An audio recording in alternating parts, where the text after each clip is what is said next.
Hey, bem-vindos a mais um episódio de Shutdown. O meu nome é Álvaro Samagai, eu sou o vosso host. Hoje vamos falar sobre muitos tópicos, vai ser aqueles episódios em que vamos a 7 ou 8 tópicos, se calhar 8 não, mas 7 talvez, acho que sim, 6, 7.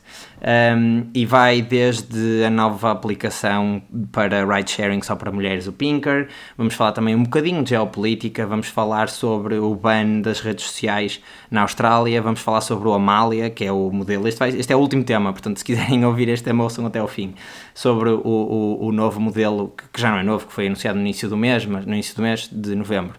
Mas que acho que tem aqui umas nuances giras e acho que tem, pronto, é um tema interessante.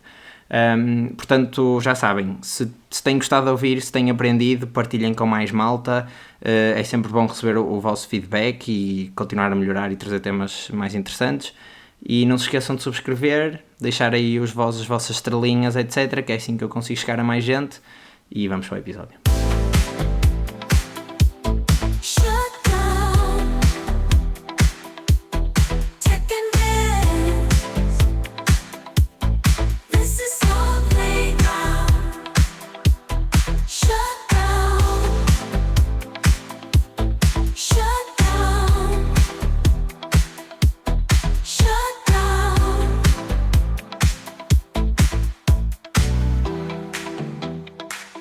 Esta semana então vamos começar com uma notícia que já foi notícia por dois motivos diferentes, que é uma plataforma nova que se chama Pinker e que provavelmente já terão ouvido o que é que isto se trata, e não é nada mais nada menos do que um ride sharing, portanto um Uber ou um Bolt ou o que quiserem chamar, mas só de e para mulheres.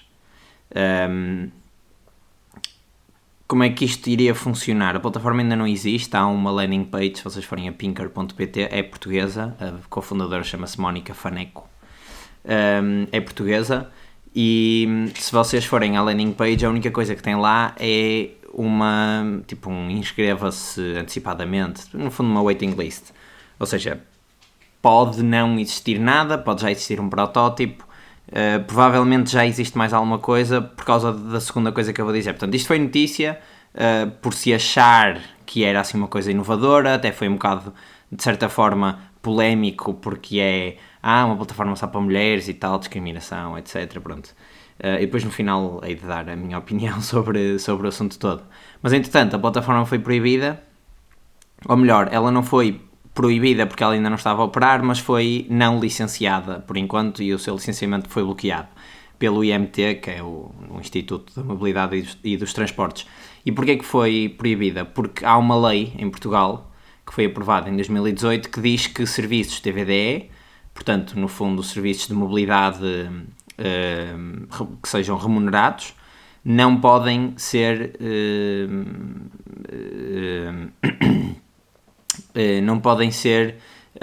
segmentados por nenhuma forma, ou seja, não podemos rejeitar por género, idade, ascendência, religião, etnia, etc, etc, etc. E, portanto, como isto faz uma segmentação e só permite, ou seja, exclui todas as pessoas que não sejam mulheres, acaba por não estar de acordo com a lei, pelo menos com a lei portuguesa, dos TVDEs. O que é que eu acho que vai acontecer entretanto? O que é que aconteceu antes disso? Portanto, o IMT soube da plataforma pelas notícias, isto deu algum zoom, esta Pinker, portanto, a aparição desta plataforma. O IMT depois foi falar com a fundadora e disse, olha, isto não pode ser, bloqueia a lei do artigo não sei o quê, porque o acesso TVDE não pode ser discriminado, e ela disse que entretanto que ia responder.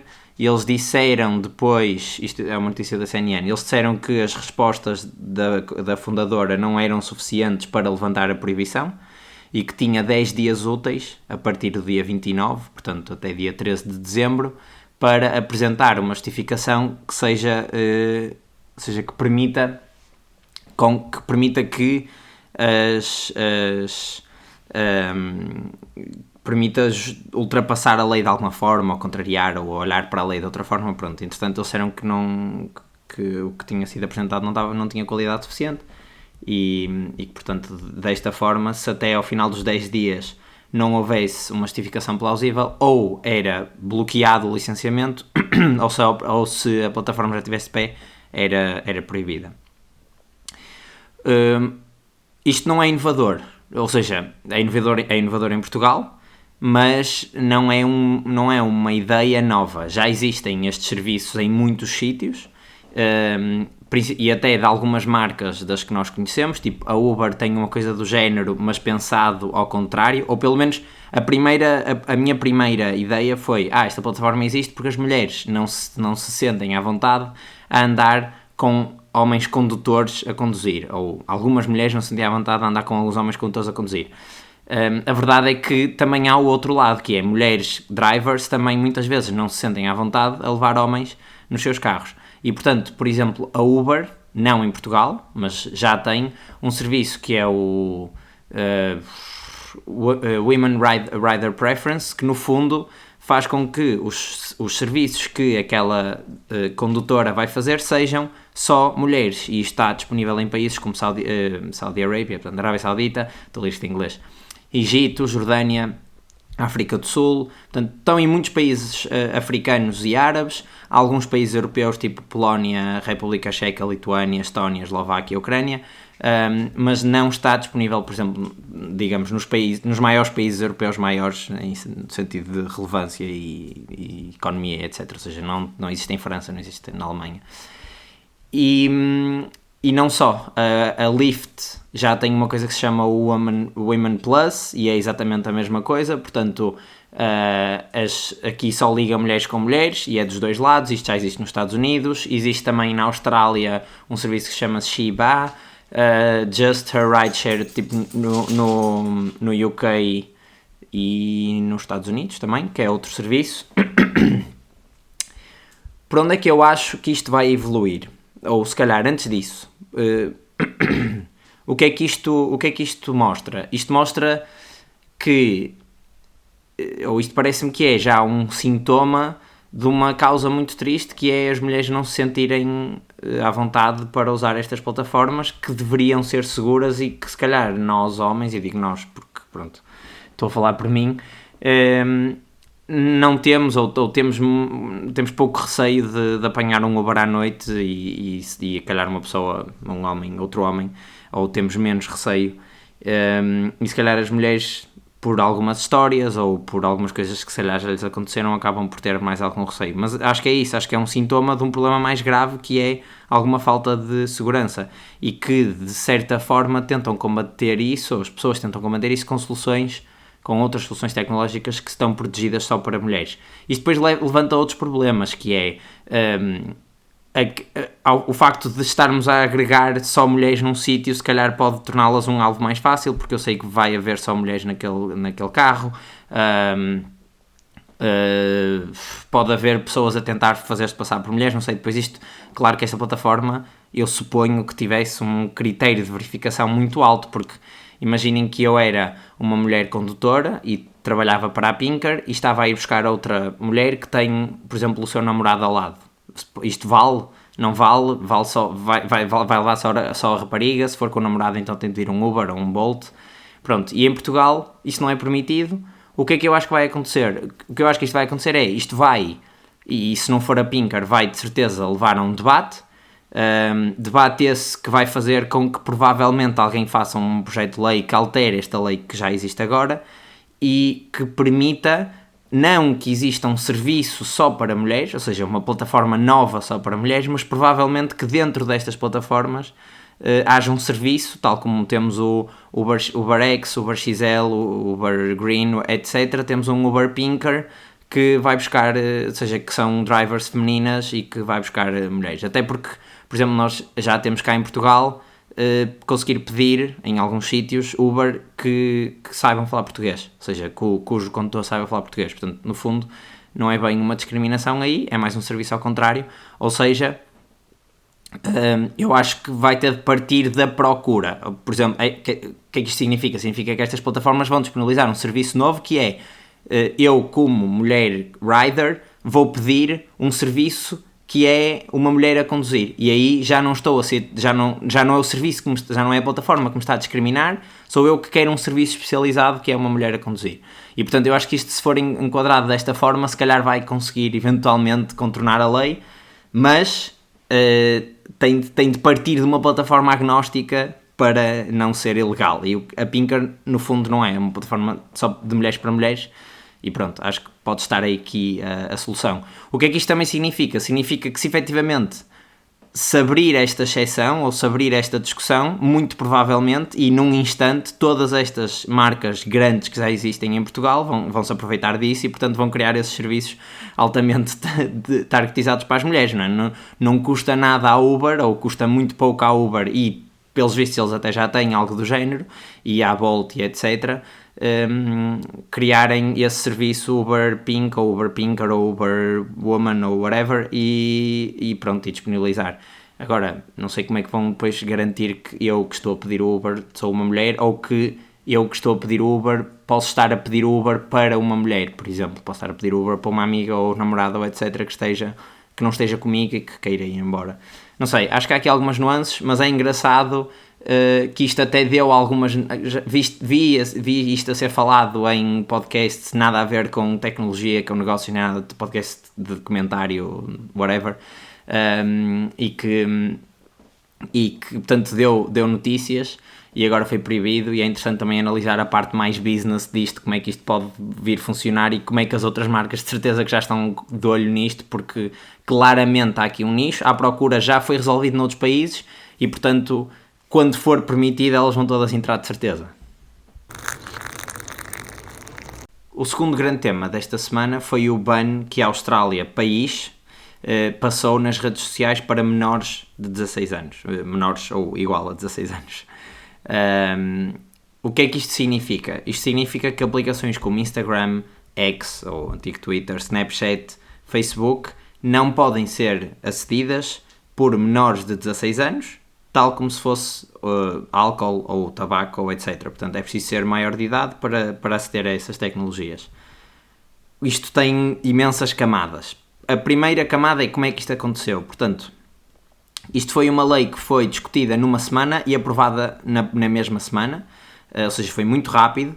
Eles nem deixaram quase o lobby e estas empresas grandes que têm muito poder, não é? Tipo Meta e Google e etc. Por acaso a Google não, mas Meta, Snap, X do Elon Musk, tentarem contornar aqui as regras não, tentarem contorcer um bocadinho a opinião das pessoas. Ou seja, aquilo foi aprovado muito rápido e isso levou a alguma discussão, principalmente por parte destas empresas que disseram que estavam preocupadas com a maneira como a lei foi discutida, como foi pouco discutida e como é que vai ser implementada. Isto porquê? Porque a lei agora diz que nos próximos 12 meses, ou neste caso até ao final dos próximos 12 meses, todas as aplicações têm de ser responsáveis por crianças australianas não estarem presentes nelas, ou seja, por não permitirem a utilização dessas crianças.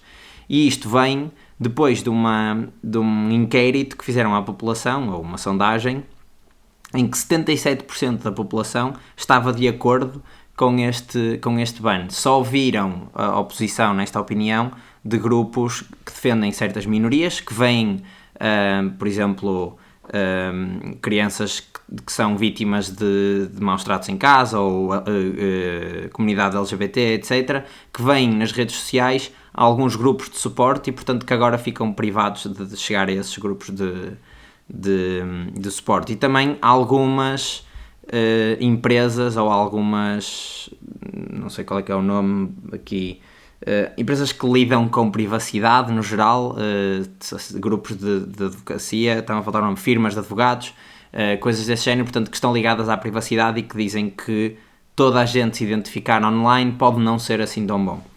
E isto como é que vai acontecer então? Basicamente, todas as contas australianas, neste caso, vão ter de estar associadas a uma pessoa real, para depois eles, as redes sociais, conseguirem perceber se esta pessoa é maior ou menor de idade e, portanto, se pode ou não aceder aos serviços que eles disponibilizam.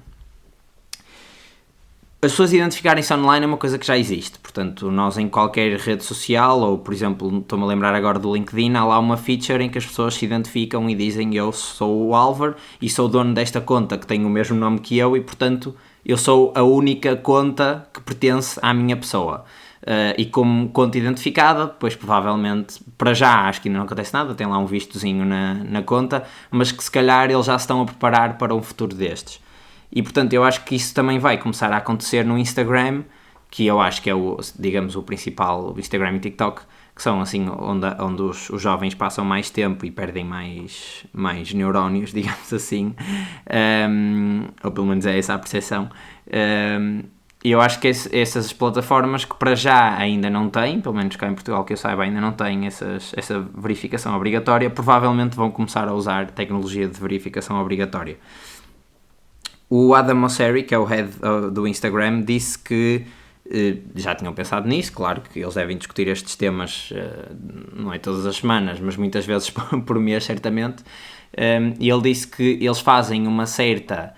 eles tentam adivinhar a idade da pessoa pela informação que a pessoa põe no perfil, por exemplo, a informação que está na descrição da página, ou fotografias, etc. E eles lá têm algum tipo de algoritmos que tentam identificar isso. Até houve há pouco tempo ali a propósito da bandada do Twitter, que eu falei há 2 episódios, houve malta que passou também do Threads para o Blue Sky exatamente porque as contas deles estavam a ser bloqueadas porque diziam que eram de menores de idade e portanto não podiam estar ou não podiam publicar certas coisas, etc. E isso foi provavelmente um algoritmo que falhou nos resultados, um AI que foi mal treinado ou algo do género e portanto começou a classificar contas que não eram de crianças como contas de crianças. Perder a privacidade online é bom porque vamos poder, por um lado, excluir todas as contas falsas, todos os bots, etc. E, portanto, contas que tenham intenções maliciosas e que não estejam relacionadas com ninguém vão ter de ter uma pessoa atrás delas e nós vamos conseguir saber quem é essas pessoas, quem é que são essas pessoas, e se não tiverem, provavelmente serão bloqueadas. E, exatamente por sabermos quem são essas pessoas, as pessoas vão passar a poder ser responsabilizadas por aquilo que postam online. Neste momento, ninguém é responsabilizado pelas coisas que é postado online. Tantas empresas como, por exemplo, o Instagram não tem culpa, ou não tem culpa, mas consegue-se desculpabilizar e desresponsabilizar em vários países do mundo, de acordo com várias legislações, de todo o conteúdo que é postado lá, ou seja, conteúdo que quebra, por exemplo, e nem estou a dizer conteúdo, sei lá, pornográfico ou algo do género, porque eles têm algumas proteções, mas, por exemplo, conteúdo que quebre copyrights. Eu acho que também já falei sobre isto no episódio dos primeiros todos. Conteúdo que quebre copyrights, ou seja, eu pôr um vídeo de uma música que não é minha, sem ter direito ou poder usar essa música.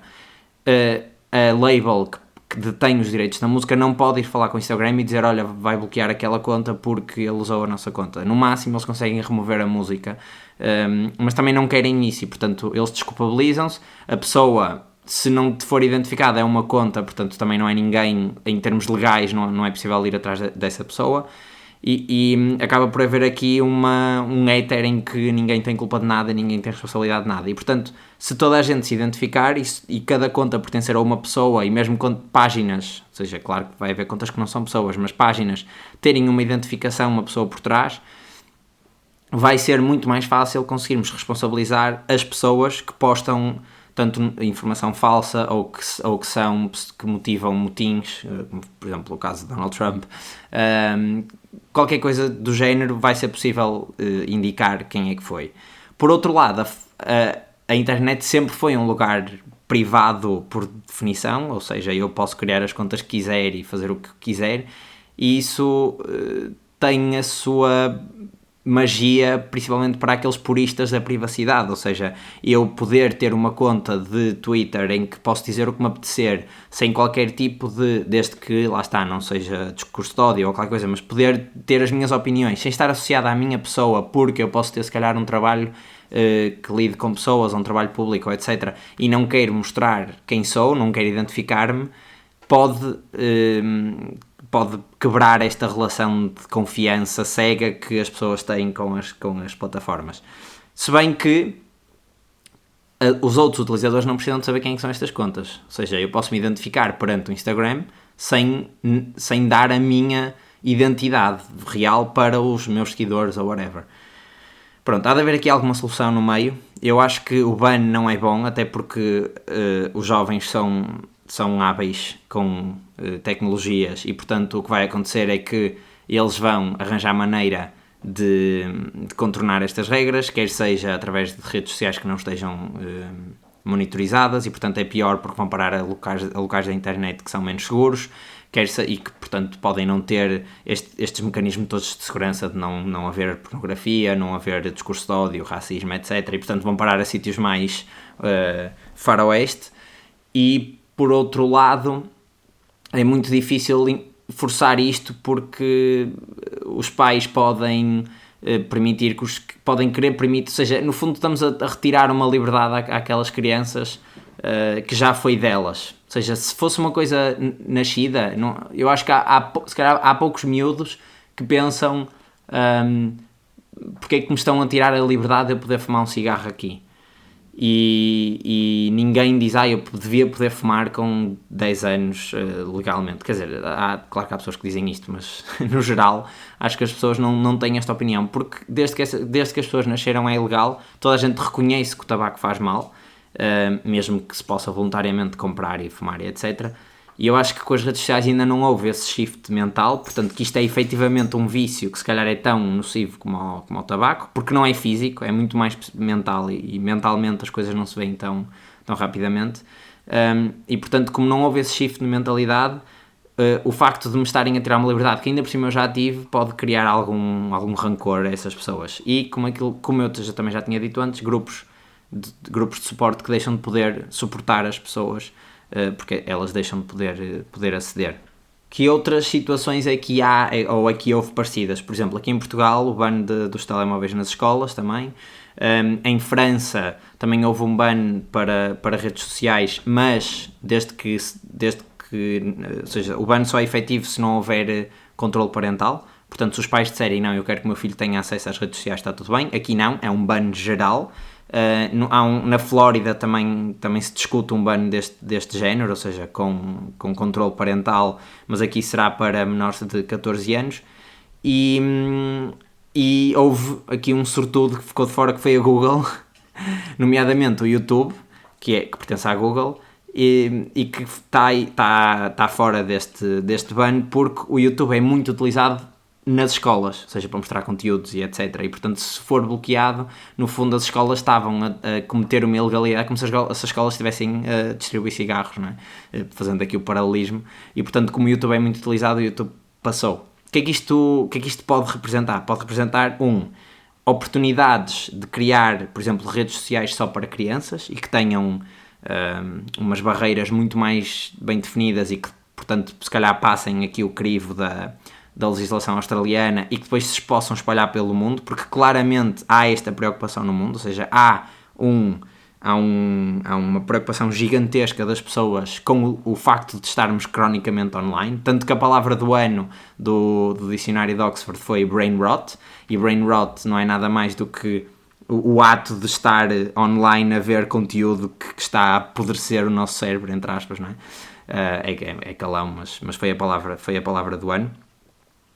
E, portanto, há oportunidades nesse sentido, ou seja, novas redes sociais, e também há oportunidades para as que passaram o crivo e de repente estão livre, tipo o YouTube, de se tornarem a maior, mas que também não sei se querem muito, porque depois podem também ser proibidos, ou seja, o YouTube ter de criar uma aplicação diferente em que não tem shorts e só tem os vídeos de longo formato, o que também para eles não seria mau, porque se eles forem a única opção de entretenimento para as crianças, quer seja com vídeos curtos ou longos, todas estão todas a olhar para a minha aplicação, é isso que eu quero. Do ponto de vista da tecnologia, eu acho que tudo o que seja tecnologia para identificação provavelmente também vai começar a ganhar cada vez mais relevância, porque atrás da Austrália se calhar vai outro país qualquer e depois vem a França e depois vem o Reino Unido e, portanto, todas estas aplicações vão ter de comprar tecnologia de verificação que já existe, lá está, em algumas delas também já existe nos bancos, mas que se calhar não está direcionada para crianças, por exemplo, e é preciso adaptar isso.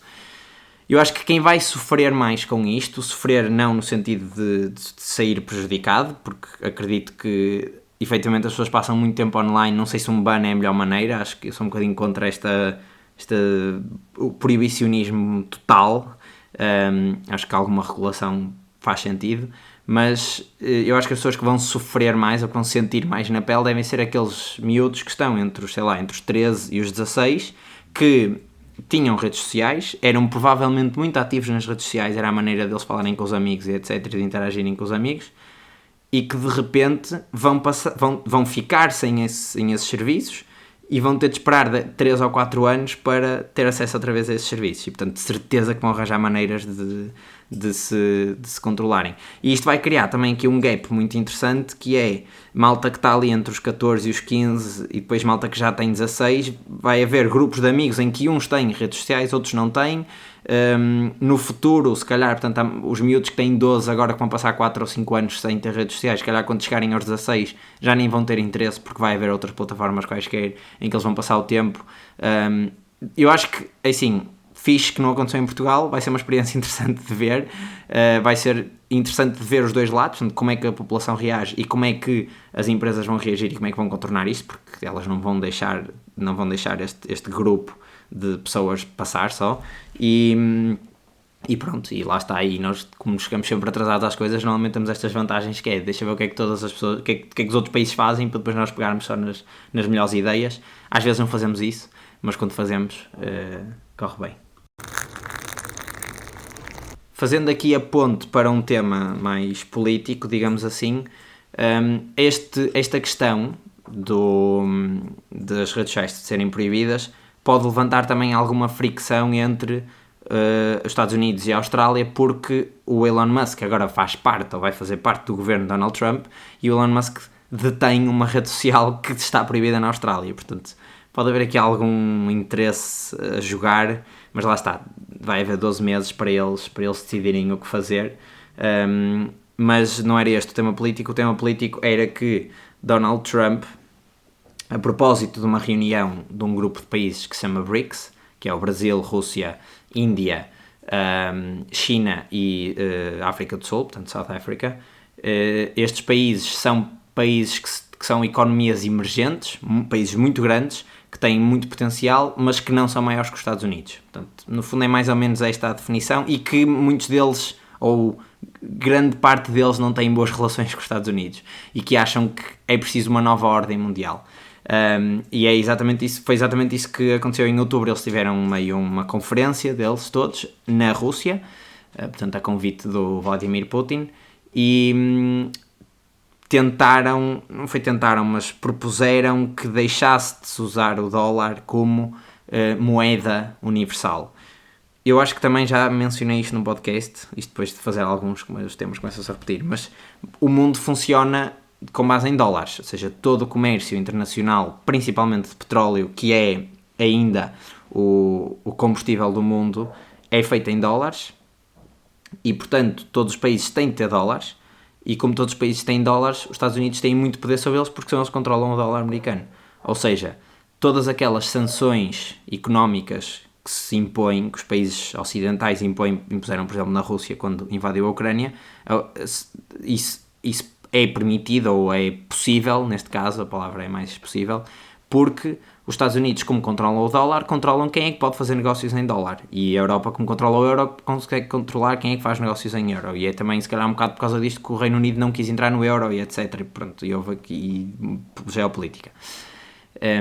Mas esses países propuseram então que deixasse de se usar o dólar, portanto que houvesse outra maneira de negociar no mundo, e o Donald Trump disse logo, malta, se vocês continuarem a avançar com estas ideias mirabolantes, eu vou impor 100% de tarifas em todas as vossas importações para os Estados Unidos, e portanto muito provavelmente as pessoas vão parar de comprar as vossas coisas, ou as marcas vão parar de comprar as vossas coisas, e vocês vão perder muito dinheiro, as vossas empresas vão falir, e muitos desses países até são países em que o Estado tem muito poder, portanto os próprios Estados podem falir.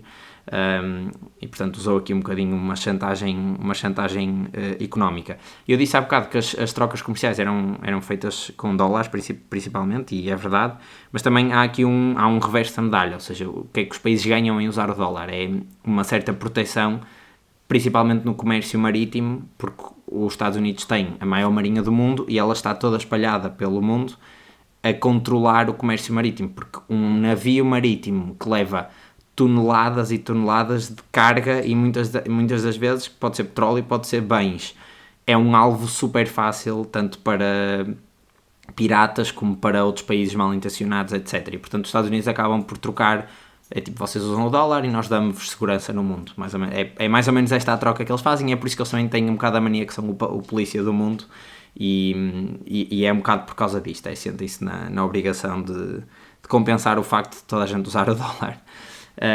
Mas pronto, o que se está a ver é que Donald Trump vai usar as tarifas quer como arma, quer como maneira de tornar a política mais patriótica, whatever, produzir melhor nos Estados Unidos. Portanto, vai usar tarifas para tudo, vai usar a economia para tudo, exatamente porque tem esse poder e porque os Estados Unidos é uma potência gigantesca e há de ser o maior parceiro comercial de muitos dos países, tal como em Portugal, que não é o maior, mas está no top 10, nomeadamente em quinto lugar. Portanto, temos Espanha, França, Reino Unido, China e depois, sim, Estados Unidos, Países Baixos, Alemanha, Luxemburgo, Angola e, por fim, Brasil. Isto, fonte Banco de Portugal. Mas uma coisa muito engraçada que aconteceu no Summit, era assim que se chamava, no BRICS Summit 2024, que foi na Rússia, e os países que participaram foi Brasil, Rússia, Índia, China, África do Sul, Egito, Emirados Árabes, Etiópia e Irão.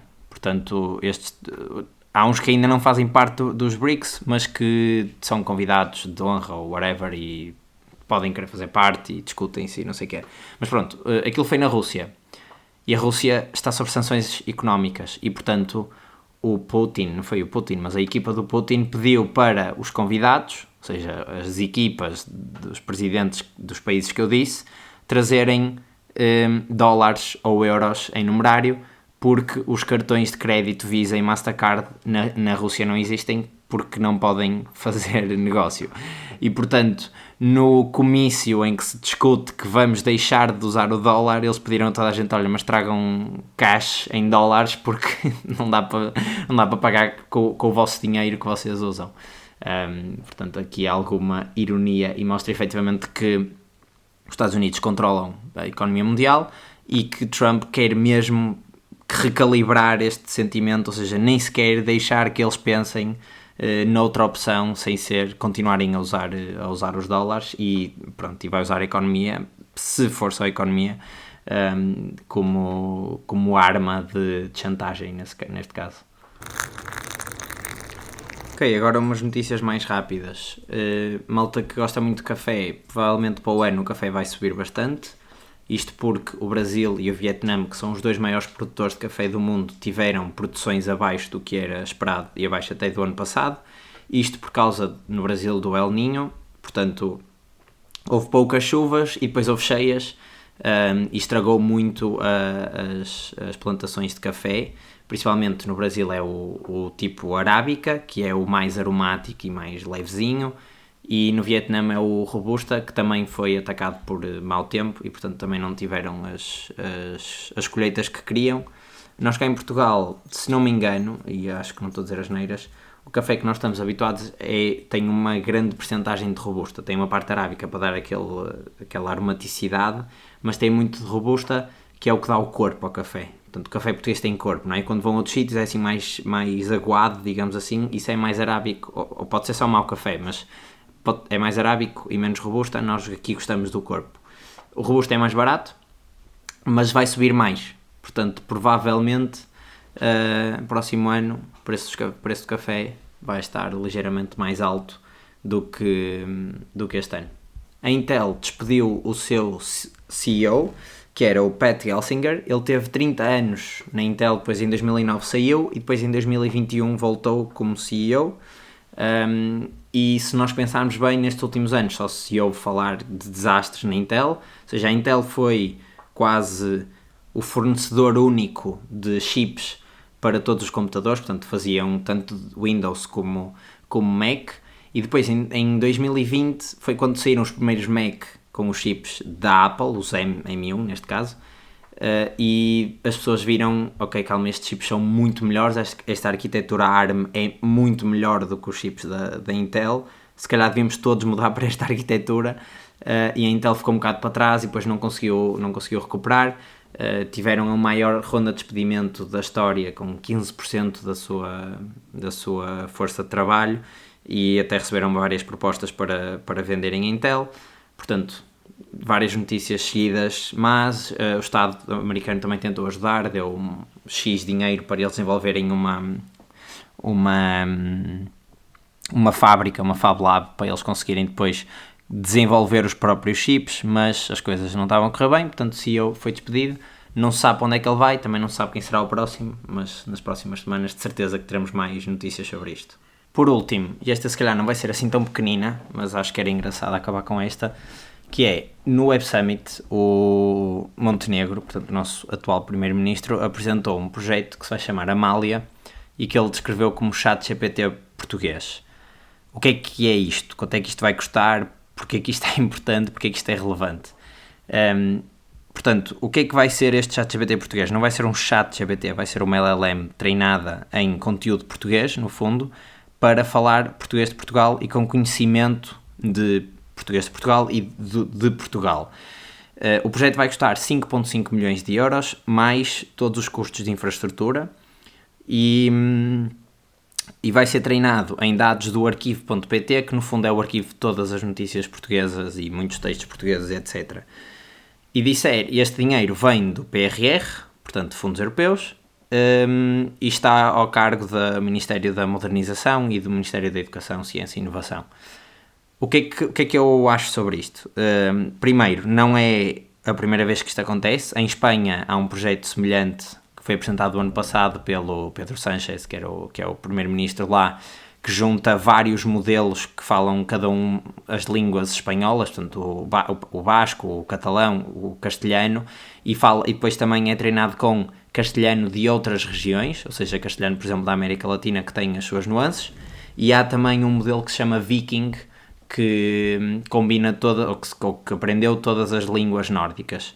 Eu já falei sobre isto num episódio anterior, que é, eu acho que línguas que tenham, o espanhol acho que não, o espanhol castelhano não vai entrar aqui nisto que eu vou dizer, mas as outras, o basco e o catalão e o galego talvez, mas eu acho que línguas que tenham poucos falantes e que portanto tenham menos recursos online e disponíveis, sofrem nestes Large Language Models genéricos, portanto os Llamas, os GPTs da vida, os Claudes, etc. Estes modelos estão treinados em inglês, em português do Brasil, espanhol eu acho que sim, mas tudo que é português de Portugal, todas as nuances, todos os regionalismos, todo o conhecimento destas línguas também onde tem menos falantes, por exemplo o norueguês praticamente só se fala na Noruega e eles não são assim tantos, ou seja, e não estão a produzir conteúdo para a internet toda, porque ninguém fala norueguês, não é? Eu acho que nestas línguas é preciso forçar, entre aspas, o mercado. Ou seja, a OpenAI não tem grandes incentivos em fazer um modelo que seja exímio a falar português de Portugal, porque o português do Brasil vai chegar para grande parte das aplicações e o mercado português de Portugal não é grande o suficiente para eles perderem tempo com isso e, portanto, vão manter-se no inglês. E, portanto, eu acho que é preciso, lá está, forçar o mercado nesse sentido. Se faz sentido ser o Estado a pegar em dinheiro público, porque mesmo que seja fundos europeus, o dinheiro é das pessoas, ou seja, aquilo é dinheiro de impostos europeus, provavelmente não será nosso, será de um dos alemães que vão pagar aqui o Amália, mas será que faz sentido ser o Estado? É assim, eu acho que não, porque, ponto número 1, isto vai ser feito apenas por entidades públicas, que têm, se calhar, menos recursos do que privados. Nós temos cá em Portugal privados que são bastante bons a construir este tipo de modelos. Estou-me a lembrar agora da Unbabel, que tem modelos de linguagem para português e para outras línguas e que já tem imenso conhecimento e imensos anos de experiência nisto. As entidades públicas, como ocorrem, provavelmente serão centros de investigação, universidades, ou seja, os INESC-TECs, que, por acaso o INESC acho que não sei se é 100% público, mas recebe fundos públicos. Os grupos de investigação das universidades, etc., que têm talento também muito bom, mas que não têm já, se calhar, muitos dos métodos para criar materiais em produção. E, se calhar, estou aqui a dizer asneira e malta que está nas universidades, nestes grupos, depois, se quiser dar opinião, por favor, venham falar comigo, que eu também tenho interesse em ouvir-vos e depois fazer aqui retratar-me perante estas palavras que estou aqui a dizer. Mas lá está, mas eu acho que não devia ser o Estado a coordenar isto, porque não é a área de especialização do Estado, sendo que eu acho que também 5,5 milhões é muito pouco dinheiro face aos bilhões que estas empresas andam a levantar. Eu sei que muitas delas andam a levantar dinheiro só para comprar hardware, e aqui provavelmente, do que eu li, porque também não há muita informação ainda, mas do que li, isto vai ser um fine-tune de um modelo qualquer, ou seja, vamos fazer com que o modelo fale mais e aprenda mais sobre português e, portanto, pegar provavelmente num Llama, um modelo open source qualquer, e retreiná-lo, e portanto isso não vai exigir recriar o modelo e correr muitos mais testes. No fundo é pegar num modelo que sabemos que já existe, que tem alguma facilidade em aprender uma língua, e treiná-lo para português. E vai ser open source, o que é ótimo. O prazo são 18 meses. Nos primeiros 6 meses, não, aliás, até março supostamente vai haver uma versão beta.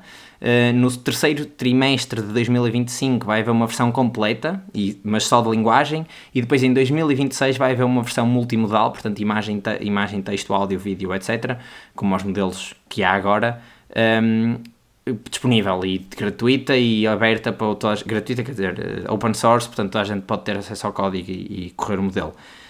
Portanto, por um lado, ótimo, boa, vamos ter um modelo que, funcionando e sendo bem feito, e eu acho que 18 meses pode ser curto para este projeto, principalmente porque vai envolver imensa burocracia. Isto não vai ser feito por um grupo, de certeza que vão ser muitos grupos, e que vai ter gestores de projeto lá no meio, e cada um vai fazer uma parte, e depois vai ser preciso juntar tudo, e estes projetos PRR atrasam sempre, e depois não vem o dinheiro, etc. Portanto, vai ser um filme de certeza absoluta.